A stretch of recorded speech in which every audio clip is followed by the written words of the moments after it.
Delhi Mumbai expressway है और मैं अपनी गाड़ी लेके निकला था 1500 किलोमीटर का सफ़र तय करने के लिए, यह देखने के लिए कि जो एथेनॉल को लेकर के समस्याएं आ रही हैं उनकी हकीकत क्या है।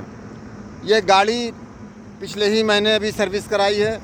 इसके टायरों में हवा एकदम एक्यूरेट है और ये गाड़ी हमको हाईवे पे 20 से 24 का माइलेज देती है और ये माइलेज उसकी स्पीड पर और उसके वेट पर भी निर्भर करता है, इसलिए मैंने 20 से 24 कहा। आज मैं ये गाड़ी उस स्पीड से और उस वजन से चला रहा हूँ जब ये माइलेज इसके पहले हमको देती थी करीब 22-23 का।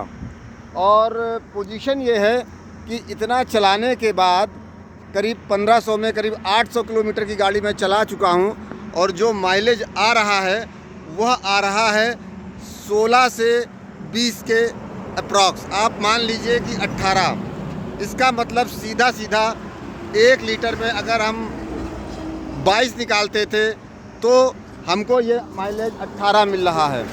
ऐसी कंडीशन में आप देख सकते हैं कि यहाँ का जो माइलेज है वो घट गया है। अप्रॉक्सीमेट 15% से 18% का असर माइलेज में आ रहा और ये पिछले 3 महीने के उपरांत देखा गया है।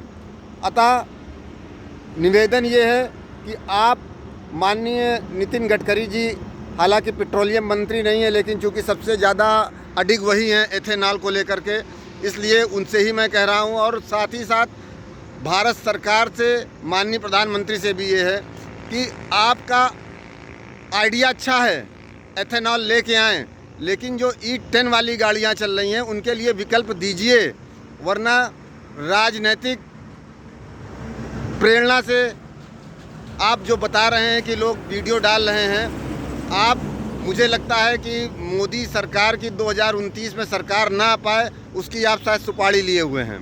इसलिए आप जनता की भावनाओं को समझिए और आप E20 से लेके E100 तक जाइए, लेकिन उनके लिए जिनकी गाड़ियों का इंजन उसको अफोर्ड कर सकता है। लेकिन 2023 के पहले वाली, 22 के पहले वाली गाड़ियों के लिए E10 या जो भी गाड़ियां E10 को सपोर्ट करती हैं, कृपया उनके लिए E10 ईंधन उपलब्ध अवश्य कराइए। अन्यथा यह जनता, आप ये मत समझिए कि जो आप बोलेंगे उसको सच मानेगी। इसके बारे में मैं बताऊंगा आपको आगे भी, क्योंकि मैं खुद देख रहा हूं कि गाड़ी में माइलेज अगर कम हो रहा है तो ज़रूर इंजन पे कोई ना असर कर रहा है। गाड़ी ओवरटेक करते हैं तो जिस स्पीड से 3 महीने पहले गाड़ी ओवरटेक कर लेती थी दूसरे वाहन को, वो अब नहीं कर पाती है। अगर इन केस सिंगल रोड है और अगर कोई गाड़ी सामने से आ रही है और मैं 3 महीने पहले का माइंडसेट करके ओवरटेक करूं तो गाड़ी लड़ने के चांस बढ़ जाते हैं।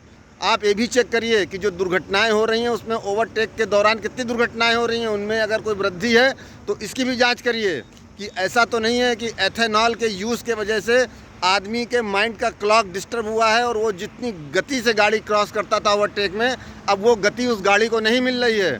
छोटी छोटी बातें हैं, ध्यान दीजिए। धन्यवाद, नमस्कार।